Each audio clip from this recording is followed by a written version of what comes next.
Selamat pagi, salam sejahtera dalam kasih Tuhan kita, Yesus Kristus. Shalom, Bapak Ibu, puji Tuhan. Ini masih pertengahan bulan pertama tahun 2023. Apa yang menjadi bekal kita di awal tahun ini? Bapak Ibu, saudara-saudara sekalian, sesungguhnya manusia bergerak, manusia bertindak, manusia melakukan segala sesuatu itu digerakkan oleh pikirannya, ya, oleh pikirannya. Barulah manusia berkata-kata atau bertindak, ya, berbuat segala sesuatu dimulai dari pikirannya. Itu sebabnya mengapa nasihat firman Tuhan berkenaan dengan pikiran ini banyak sekali. Pikiran bisa juga dalam Alkitab ditulis juga akal budi, ditulis juga hati. Hati itu juga pikiran. Hati bukan secara anatomi tubuh kita yang lever ini, bukan. Tapi hati, tentu hati meskipun kita pegang di dada itu maksudnya juga pikiran. Ya, jagalah hatimu dari segala kewaspadaan misalnya. Berubahlah oleh pembaharuan budimu. Apa yang manis, apa yang baik, apa yang sedap didengar, pikirkanlah itu, ya. Alkitab banyak sekali berbicara mengenai pikiran. Mungkin pertanyaan kita, bagaimana pikiran bisa mengendalikan kehidupan manusia? Bagaimana dimulai dengan pikiran manusia atau kita bertindak, melakukan segala sesuatu, bahkan mengatakan segala sesuatu. Bapak Ibu, di dalam pikiran itu ada sesuatu yang kita yakini benar, ya. Jadi segala sesuatu yang kita yakini benar, nah itu tertanam dalam pikiran kita.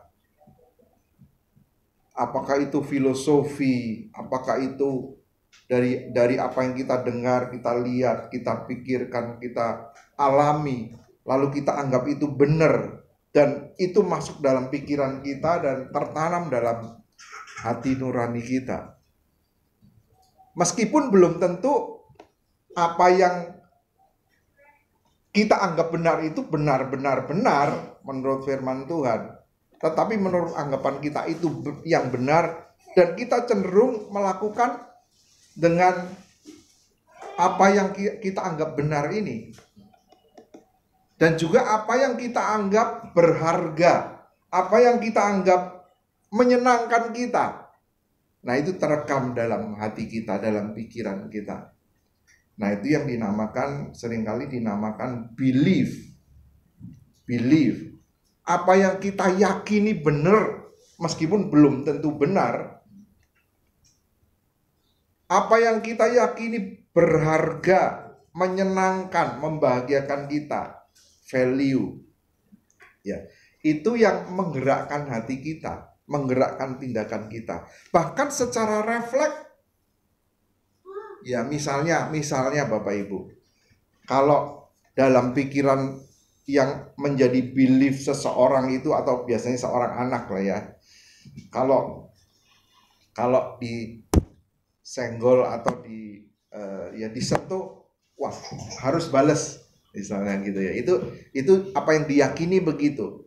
Sehingga mau disentuhnya sengaja atau tidak sengaja, dia pasti mengelak dan membalas. Karena apa yang diyakini seperti itu. Bahkan sampai besar akan melakukan itu. Setiap disakiti orang akan membalas. Karena itu yang benar, dianggap benar. Misalnya begitu. Atau Bapak Ibu mungkin pernah melakukan atau menjadi korban. Misalnya gini, Bapak Ibu pernah nggak jadi orang lain tuh memandang Bapak Ibu tuh sentimen. Ya, sentimen banget gitu ya. Sehingga apa yang Bapak Ibu lakukan salah di hadapan dia. Karena dalam pikiran orang yang sentimen tadi, oh orang ini pokoknya salah aja, pokoknya nggak bener aja. Sehingga apapun yang kita lakukan akan salah. Ya, misalnya dalam pikiran Bapak Ibu, apa yang Bapak Ibu yakini dan itu menjadi belief. Misalnya ibu-ibu deh, oh setiap pria itu pasti misalnya nih punya selingkuhan, misalnya gitu. Dan itu ibu-ibu yakini itu. Sehingga setiap suami datang malam, oh itu udah pasti curiga. Ya. Nah, itu yang saya maksud, kenapa reaksi suatu kejadian akan menjadi masalah tergantung dari apa yang ada dalam belief kita tadi, pikiran kita tadi.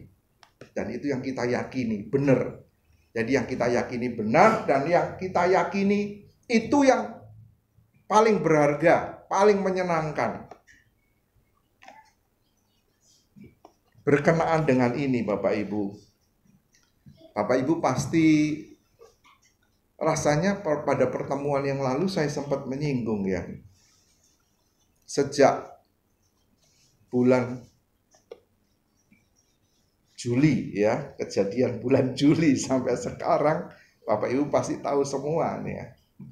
Setiap kita mau buka berita di TV, berita di internet, itu ya itu aja yang terjadi ya. Itu sudah mau berita-berita itu mewarnai semua berita. Sampai sekarang belum selesai ya. Mau selesai, nggak tahu nih, dipercepat karena sudah setengah tahun lebih berjalan. Ya, sekarang berjalan pengadilannya. Bapak Ibu udah tahu semua kasus itu. Ya, yang lalu saya sempat singgung ya. Tapi saya mau singgung lagi dengan angle yang berbeda. Kenapa sih? Bapak Ibu berpikir nggak sih? Pernah berpikir nggak? Kenapa sih seseorang yang punya kedudukan tinggi itu kok bisa melakukan? Dia saudara kita. Meskipun kita tidak tahu seberapa keimanannya, tapi dia seiman dengan kita. Kira-kira tahu nggak sih membunuh itu berdosa? Ya pasti tahu, tapi polisi kan boleh membunuh. Ya, yang dibunuh siapa? Ya boleh kalau membunuh memang menurut aturan, seperti tentara membunuh musuh ya boleh. Tapi siapa yang dibunuh gitu ya? Pasti tahu. Dan yang disuruh pun juga saudara kita, saudara seiman kita. Yang disuruh menembak, dianya juga nggak tahu. Kita nggak ikut campur, ikut nembak atau nggak tahu dah. Pusing kita dengarnya. Ya. Tapi kenapa itu bisa terjadi?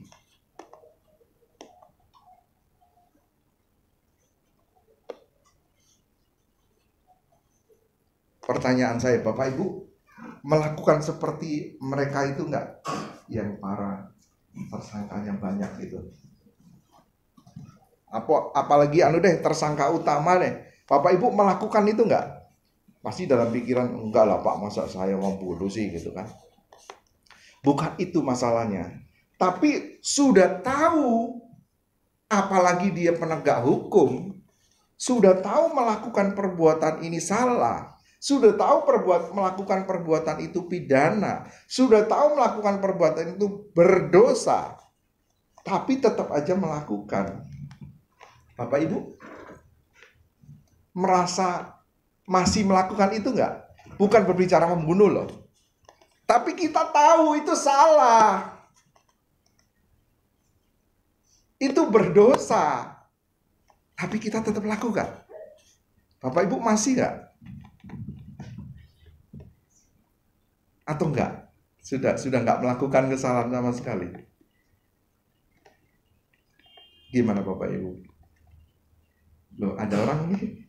Ada orang enggak ini? Masih melakukan nggak Bapak Ibu? Masih ya?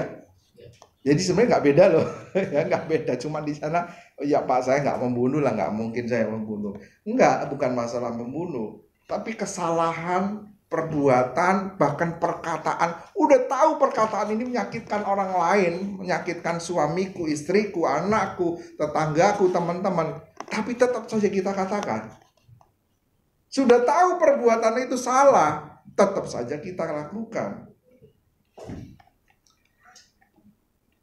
Nah, ini saya hubungkan dengan yang saya bahas pertama tadi, bahwa manusia digerakkan oleh pikiran. Dan pikiran itu tertanam belief. Jadi apa yang kita yakini bukan hanya satu. Apa yang kita yakini tentang itu yang benar, oh ini. Yang benar ini, oh ini. Yang berharga ini, yang menyenangkan ini. Berkenaan dengan itu. Jadi mengapa kita sebagai orang percaya, orang Kristen yang diajarkan untuk hidup suci, hidup benar, kudus, tidak bercela, tapi kita masih melakukan. Dan ini bukan berbicara kepada Bapak Ibu yang mendengarkan, yang berbicara juga begitu. Ya. Nah, kenapa?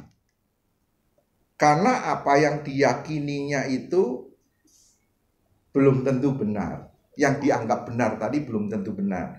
Berkenaan dengan ini Bapak Ibu, saya salah satu belief tadi ya, salah satu keyakinan yang menyebabkan banyak orang Kristen berpikir bahkan melakukan sesuatu yang menyakitkan orang lain, itu kita bahas pagi hari ini. Sekarang saya tanya kepada Bapak Ibu sebagai orang Kristen, Bapak Ibu masih melihat nggak atau mendengar atau menyaksikan sendiri, atau mungkin di antara kita berpikir wah dia jahat banget ya, lebih jahat dari orang yang nggak percaya, yang di luar Kristen. Ada nggak orang Kristen yang lebih jahat dari banyak ya? Ya kita nggak menyinggung yang tadi juga ya.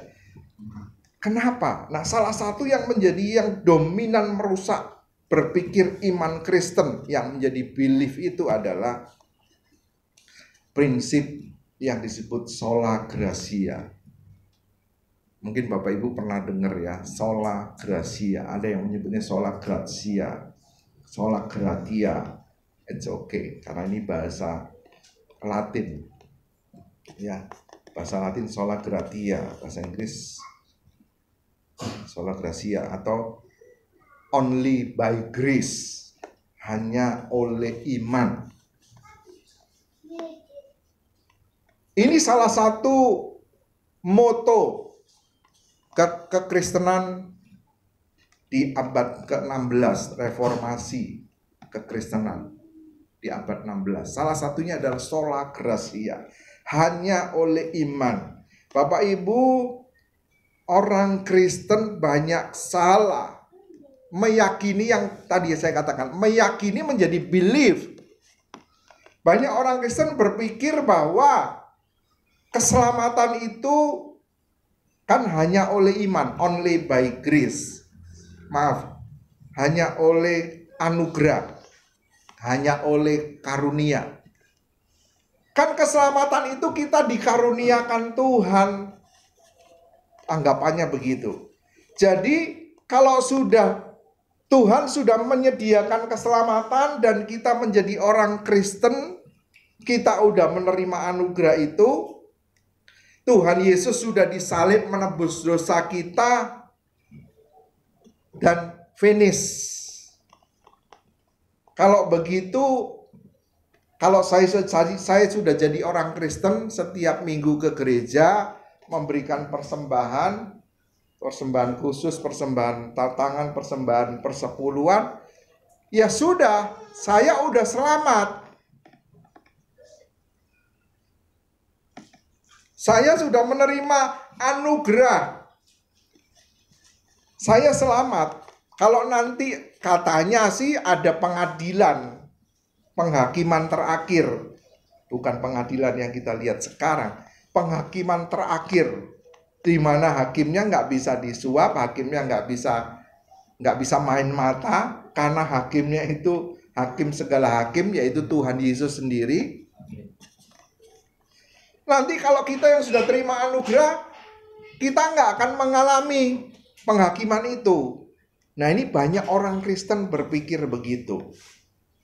Aku udah terima anugerah keselamatan yang diberikan Tuhan Yesus yang sudah mati di Golgota, ya aku udah selamat. Jadi kalau aku melakukan segala sesuatu, ya tetap selamat. Sudah selamat kok.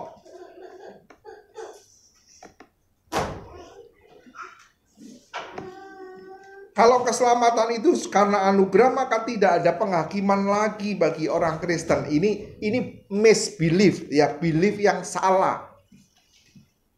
Beranggapan begitu, sehingga akhirnya apa? Ya aku mau melakukan hal yang salah, yang berdosa, yang hina, yang cemar, yang najis, ya nggak apa-apa, aku kan udah selamat.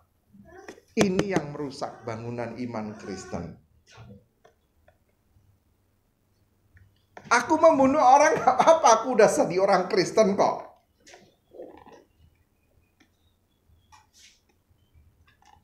Ya, jadi salah memahami. Sebenarnya Bapak Ibu, hanya oleh iman, only by grace, itu nggak salah. Ya, jadi jangan berarti sola gracia itu salah. Enggak salah. Sola gracia itu benar, hanya oleh iman, only by grace. Nah, maksudnya, pengertiannya ini yang harus kita tahu. Jadi hanya oleh iman itu maksudnya manusia tidak bisa mencapai keselamatan kalau tidak ada anugerah itu. Anugerah itu apa? Penebusan oleh Tuhan Yesus. Tuhan Yesus turun ke dunia yang kita peringati hari Natal kemarin.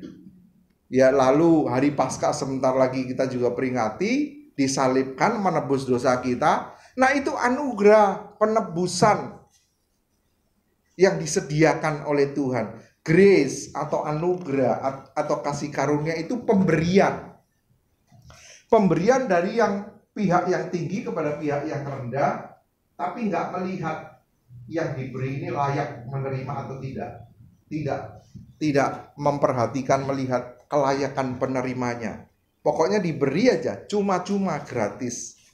Nggak perlu bayar. Itu grace, itu kasih karunia, itu anugerah. Jadi kematian Tuhan di kayu salib menebus dosa kita, itu memang anugerah. Tanpa kematian Tuhan Yesus di kayu salib, nggak ada orang akan selamat. Meskipun orang itu sempurna perbuatannya, nggak pernah salah, bahkan sempurna, tetap nggak akan selamat, tetap dihukum. Ya, itu maksudnya.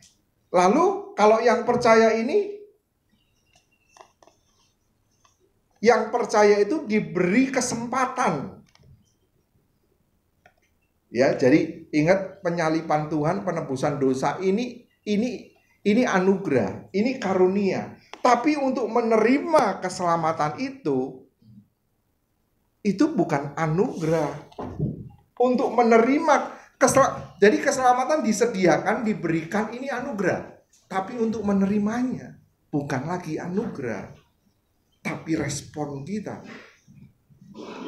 Ya, jadi sola by grace, sola gracia maksud saya, only by grace, hanya oleh karunia, hanya oleh anugerah. Ini nggak salah, benar kalau dipahami secara benar. Yang salah tadi, udah ditebus, Tuhan Yesus mati kayu salib, udah menyediakan keselamatan, berarti kita udah selamat. Sekali selamat tetap selamat, mau ngapa-ngapain ya selamat, mau bunuh orang, mau melakukan apa ya udah selamat. Nah, ini yang salah.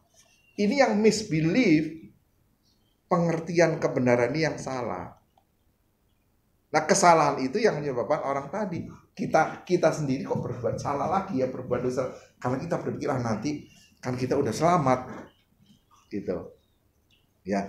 Yang kedua, kita berpikir tadi, kalau tadi sola gracia, salah satu yang pertama tadi sola gracia yang menjadi semboyan reformasi kekristenan waktu di abad 16 itu. Yang kedua adalah sola fide.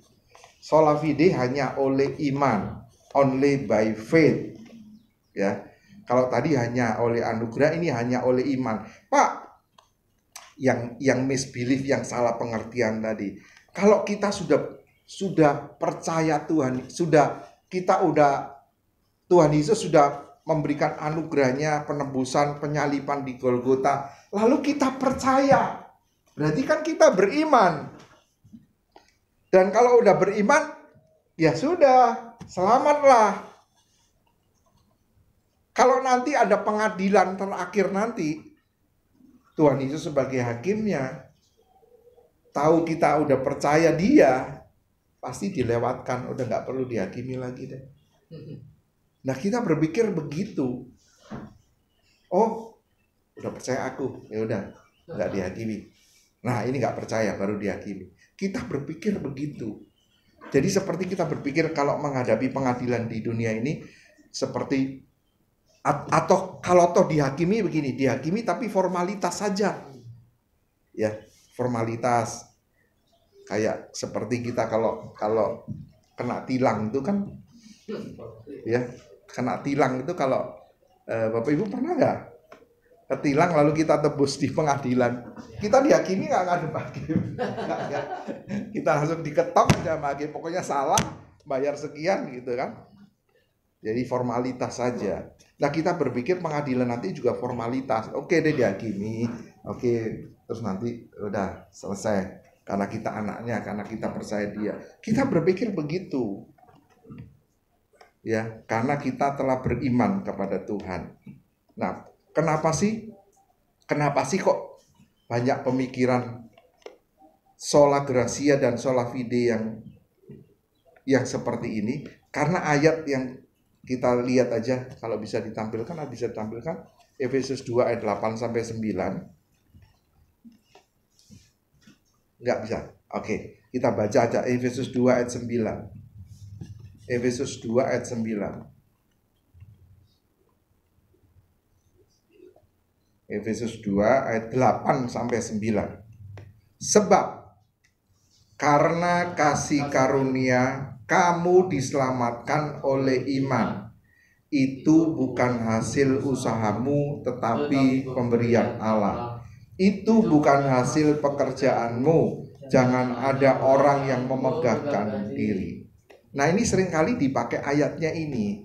Sebab karena kasih karunia kamu diselamatkan oleh iman. Itu bukan hasil usahamu tetapi pemberian Allah. Itu bukan hasil pekerjaanmu. Jangan ada orang yang memegahkan diri. Ini ayatnya. Itu seperti tadi saya katakan, sola gratia, sola fide. Itu nggak salah. Dasarnya ada. Sebab karena kasih karunia kamu diselamatkan oleh iman. Tapi ini tidak berbicara bahwa orang yang sudah menerima kasih karunia dan juga sekedar percaya tadi udah pasti selamat. Ya, nggak ada penjelasan ini. Tapi bahwa hanya oleh anugerah, hanya oleh iman kita diselamatkan, dan itu benar sesuai dengan ayat ini. Tapi pengertiannya tadi begitu. Jadi yang disebut karunia salah satunya adalah penebusan Tuhan Yesus di kayu salib. Nah, itu memberikan peluang, jadi memberikan kesempatan untuk kita menerima keselamatan. Dan keselamatan ini juga selain kasih karunia, juga oleh iman. Nah, iman itu apa? Masalahnya iman itu apa? Apakah kalau aku percaya Tuhan Yesus, itu udah beriman?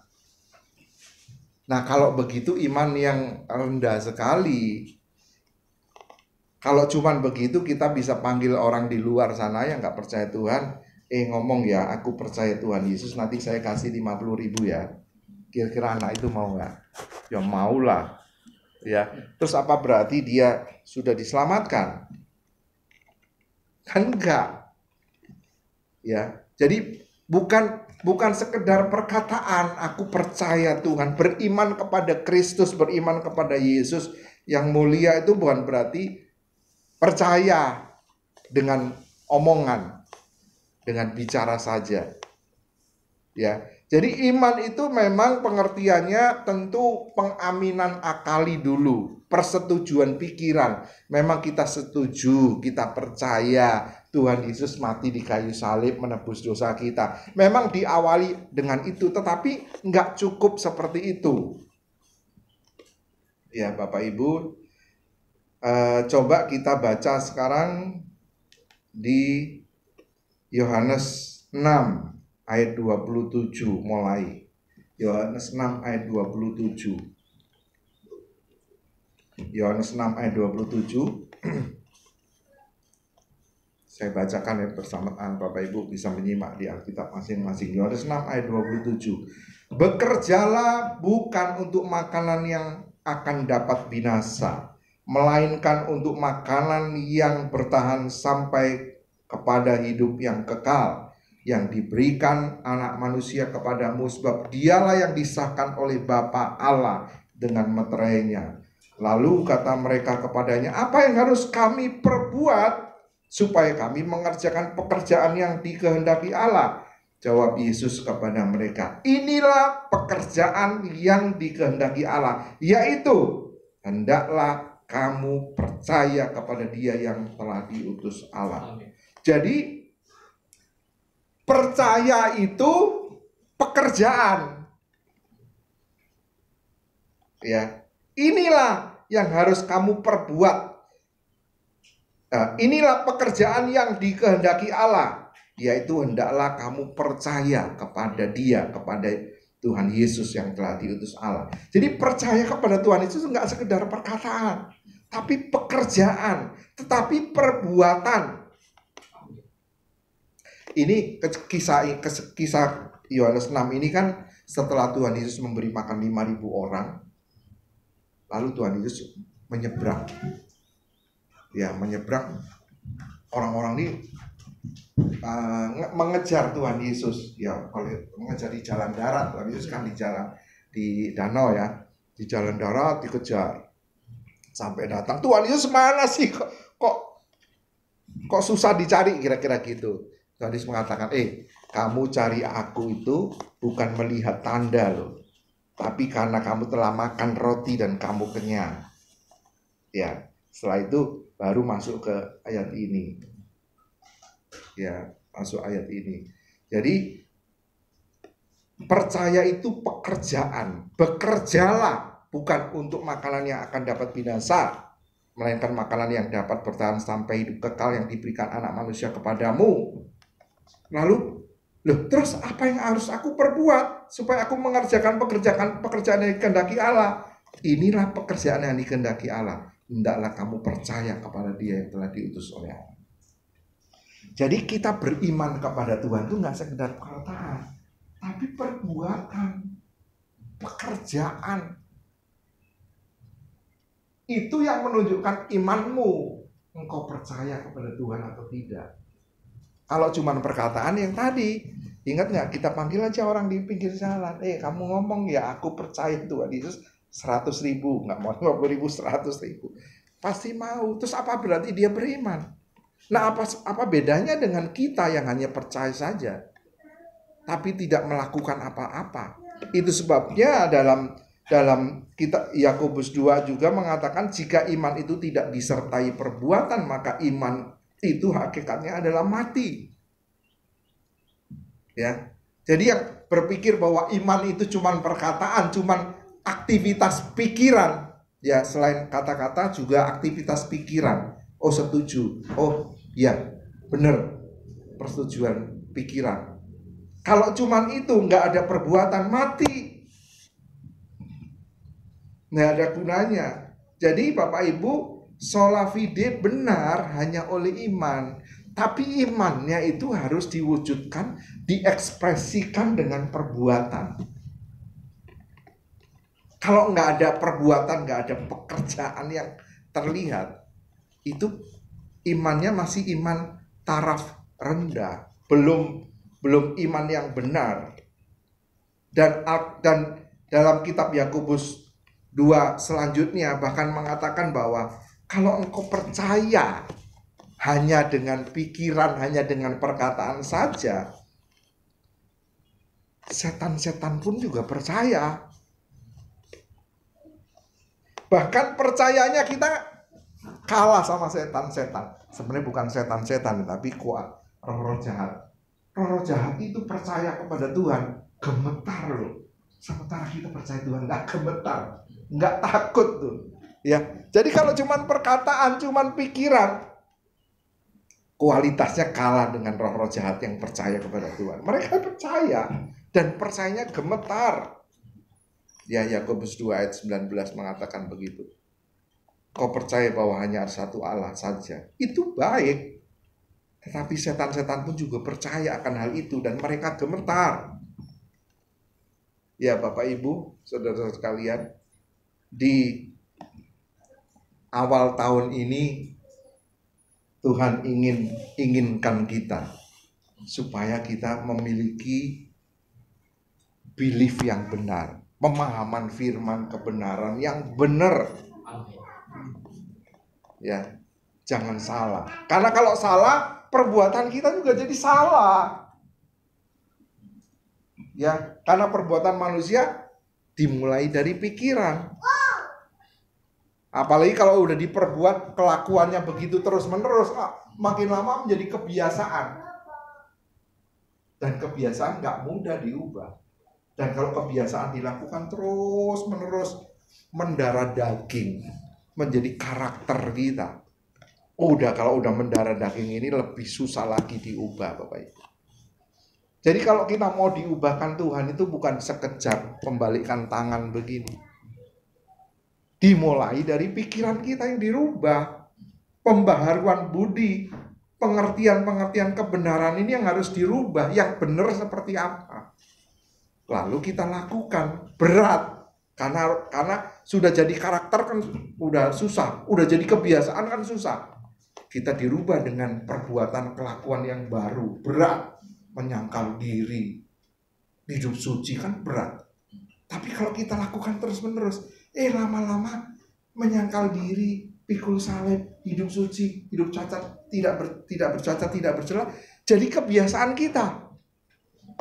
Dan kalau jadi kebiasaan, akan menjadi gaya hidup kita, akan menjadi karakter kita. Nah, itu yang dimaksud firman Tuhan mengatakan, barang siapa mengatakan bahwa ia ada di dalam dia, ia wajib hidup seperti Kristus hidup.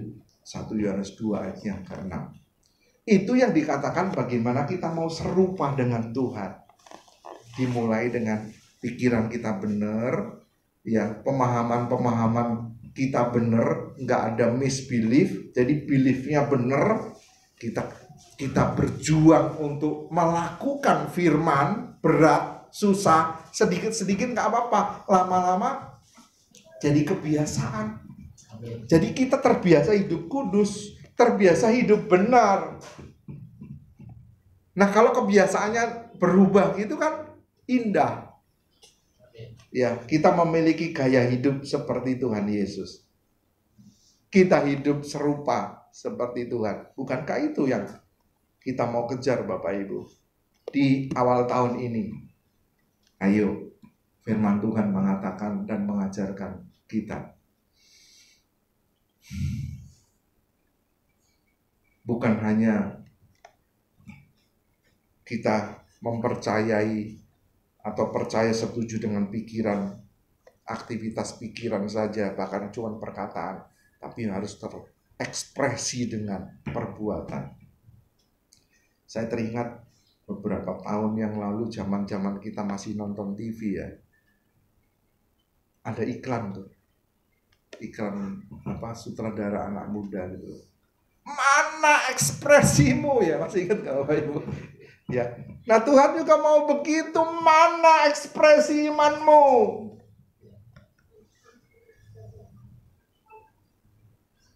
Bapak Ibu, kalau hari ini kita mendengar hal ini, bukan sekali lagi bukan hanya buat untuk Bapak Ibu saudara-saudara sekalian, juga buat yang bicara.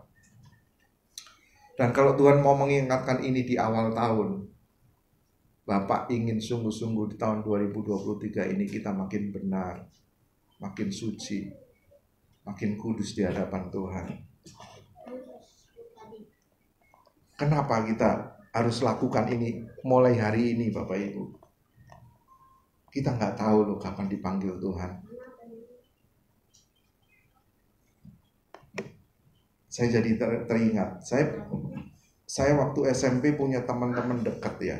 Bahkan ada satu teman dekat sejak kelas, dulu namanya kelas 1 ya, kalau sekarang namanya kelas 7 ya. Kelas 1 SMP begitu ya. Itu sampai kita berangkat sekolah pulang itu satu becak ya. Nah, saya di daerah kan sampai satu becak. Teman dekat, main pingpong ya, sekolah berangkat pulang bareng. Waktu SMA kita udah pisah. Ternyata teman itu meninggal waktu SMA. Ya, masih muda. Jadi meninggal itu bukan urusan usia. Bahkan ada satu lagi juga, saya ingat anak guru agama Kristen. Karena waktu itu saya SMP, SMA itu sekolah negeri, jadi kalau agama kan dipisahin gitu ya, waktu hari Jumat. Iya, hari Jumat gitu ya. Hari Jumat atau kadang pagi terpisah gitu ya, karena minoritas di sekolah negeri. 10 kelas apalagi kan. Jadi kami punya komunitas sendiri yang orang-orang Kristen, anak-anak Kristen. Nah, anak guru agama Kristen ini juga teman kita, teman baik kita, panitia Natal gitu ya. Waktu kita SMA juga meninggal ya. Bahkan Bapak Ibu, bulan lalu saya kan masih, meskipun begini ya, udah 50 tahun ke atas ini, saya juga masih sekolah lagi Bapak Ibu ya, masih belajar. Bulan lalu kami pembelajaran kami di S3 itu kan online melalui Zoom. Tetapi di bulan terakhir kita mesti onsite datang, dan kami onsite di MAG. Teman sekelas lagi break, kebetulan ada keyboard, terus ada salah satu teman kita, dia bisa main harpa, dia bawa harpa. Jadi lagi istirahat gitu, nyanyi memuji Tuhan. Nah, ada teman saya yang satu lagi pegang drum. Ya, main drum, ada yang keyboard, ada yang main harpa. Nyanyi beberapa lagu. Kemudian habis itu mulai, ya udah kelas dimulai lagi. Duduklah yang main drum, tiba-tiba meninggal.